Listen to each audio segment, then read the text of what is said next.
Yo, c'est Durex.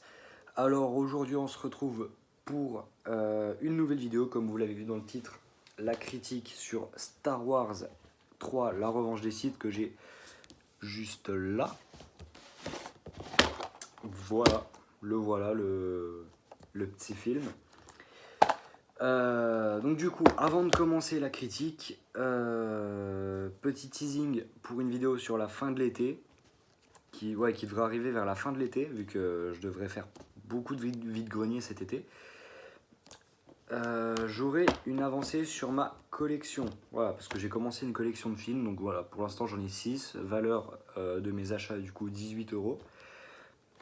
Donc du coup, Star Wars 3, Terminator 2, Transformers 3, Transformers 2, Transformers 1 et Spider-Man 1. Voilà. Donc, du coup, pour l'instant, la collection.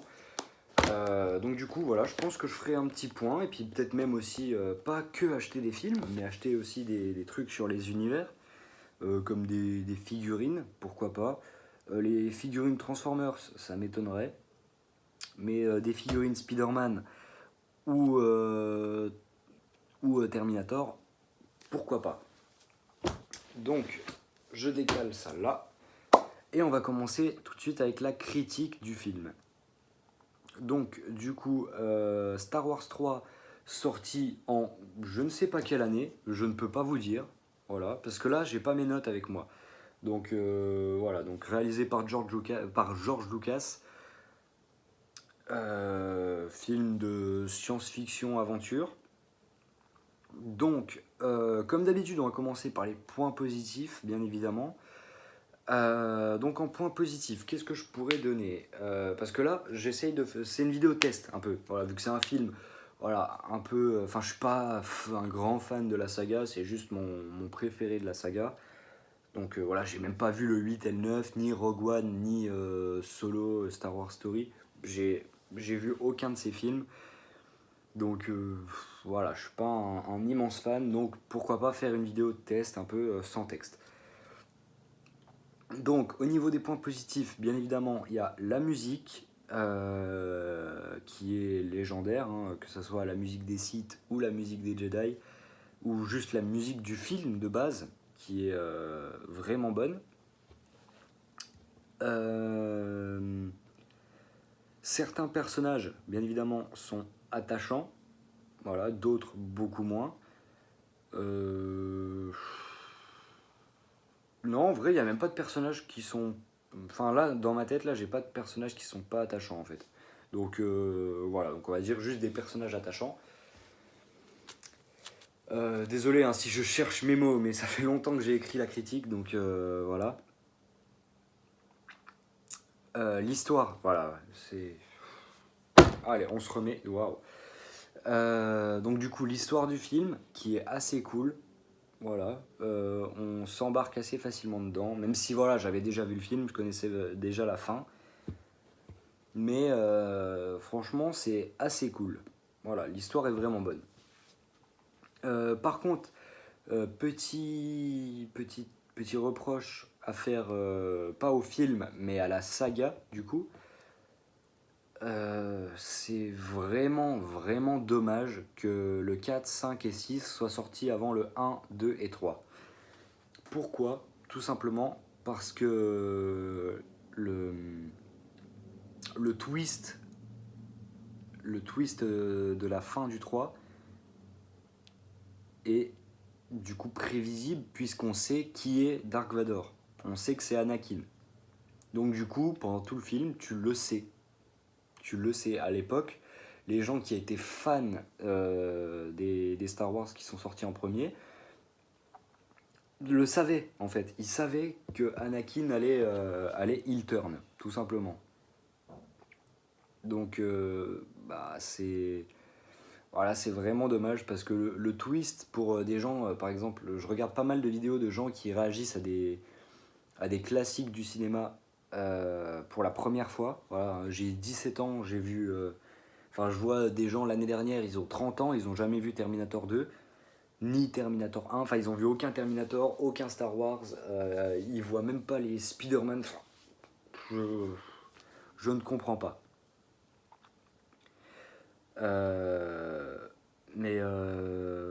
Ouais, du coup, bah, je vois ce que ça procure quand tu n'as pas vu ceux qui sont sortis en premier avant, du coup. Enfin, genre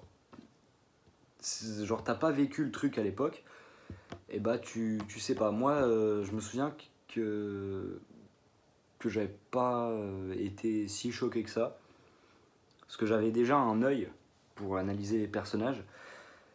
Et voilà, j'arrive en général assez facilement dans les slashers, tout ça. Enfin, dans les slashers.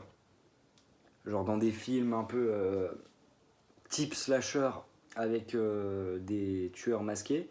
À part dans Scream où j'ai jamais réussi à capter un seul tueur avant. Parce que, enfin, si, alors tu vois, genre dans le. Comment dire. Dans Scream 5, j'avais capté le tueur direct. Mais au final, il y a des éléments qui te montrent que c'est pas lui, pour qu'au final, ça te. Bam. Pardon le chat. Ça te nique. Tu prends un truc comme ça. Enfin voilà, je m'égare clairement. Mais voilà. Donc au niveau des points positifs, par contre, voilà, l'histoire, la musique et les personnages, pour moi, c'est bon. Donc oui, je vais pas revenir. Enfin, je vais pas dire que les méchants sont convaincants, puisque les personnages sont bons en général. En point négatif, les effets spéciaux. Voilà. Ah, le film est sorti en 2005, je crois. Oui, oui, c'est sorti en 2005. Et du coup, bah, pour 2005, qu'est-ce que c'est laid, putain. Il y a des films qui sont sortis bien avant. Je vais encore citer ce film, cette légende du cinéma, qui est sorti en 91. Et il y a un seul effet spécial moche dans le film. Enfin, qui devient moche, là. C'est en plus, enfin, tu vois, c'est pas... c'est pas... Enfin, si, en vrai, c'est vraiment au premier plan, mais ça va super vite, genre, tu vois, ça dure 2 secondes. C'est juste une roulade qui est mal faite, c'est tout. Mais là, c'est laid, c'est dégueulasse. Des fonds verts que tu vois, mais hyper facilement. On dirait No Way Home. On dirait No Way Home au niveau des fonds verts. Vraiment. Ça n'a aucun sens. Vraiment, c'est laid. C'est laid comme pas possible. C'est vraiment très moche. Mais voilà. Et ensuite, un deuxième point négatif, un dernier du coup, parce que j'ai pas. Enfin, pour moi, c'est les plus importants. Voilà, c'est les plus importants. L'acting, à part l'acteur d'Obi-Wan, que j'ai trouvé assez bon, le reste, il pue tous sa mère quasiment. Surtout l'acteur d'Anakin. Le personnage d'Anakin n'a jamais été joué par un bon acteur. Dans, dans Star Wars 4, du coup, c'est là qu'il est enfant, si je dis pas de conneries. Ouh. Star Wars 4. Non, du coup, Star Wars 1, le vrai premier, enfin le premier chronologiquement, c'est déjà un enfant qui est tout pourri en acting. Et là, bah, l'acteur adulte d'Anakin est nul à chier aussi. Voilà, donc du coup, l'acting en général pue sa mère, vraiment. Et un autre point négatif du coup qui rejoint un peu l'acting, c'est les doubleurs. Notamment, encore une fois, sur le personnage d'Anakin, le pauvre, il prend vraiment cher. Donc le personnage, il parle... il parle normal. Tu vois, j'ai déjà vu des extraits en VO du film. Il parle normal. Et le doubleur, lui, il gueule. Il gueule la réplique. Genre vraiment, ça n'a aucun sens. Regardez le film en VO avant. Putain, ah oui, non, c'est vrai. Il me semble qu'ils reçoivent juste le texte et ils n'ont pas les images du film. Si je dis pas de conneries. Donc, ouais, mais non. Non, je sais pas, ils peuvent peut-être indiquer que c'est pas en criant. Mais, ah putain, ça me rendait fou. Vraiment, j'avais envie de tout casser. Vraiment horrible, horrible. Mais j'aime bien ce film. J'aime bien ce film, tout simplement. Voilà. Du coup, bah, je vais donner la note. Voilà, il y a les points négatifs qui cassent vraiment les couilles, mais il y a des points positifs qui sont vraiment pas négligeables. Donc, du coup, ma note pour ce film est de 13 sur 20. Voilà, pour moi c'est une note assez logique par rapport du coup aux effets spéciaux qui étaient déjà laids pour l'époque. Alors il y a même le 5e élément qui est sorti en 92, si je dis pas de conneries, qui est encore excellent en, en effets spéciaux. Donc voilà, c'est laid, vraiment trop laid, c'est terrible. Puis du coup, ouais, l'acting, les doublages, tout ça, qui puent la merde, tout simplement. Mais voilà, il y a un très bon scénario. Quand tu découvres le film pour la première fois, le twist, quand tu vois Anakin basculer petit à petit du côté obscur, c'est fou.